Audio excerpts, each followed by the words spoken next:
Hello students, finding hard to remember which cardiac defect has diastolic murmur, which has systolic.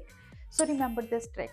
You need to consider the valve from all the way right to left, tricuspid, pulmonic, aortic, mitral valve, T-PAM. For systolic murmur, remember S wants to be in the center and R on the side.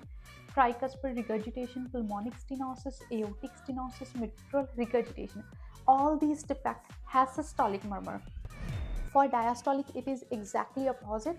R in the center and S on the side. Tricuspid stenosis, pulmonic regurgitation, aortic regurgitation, mitral stenosis.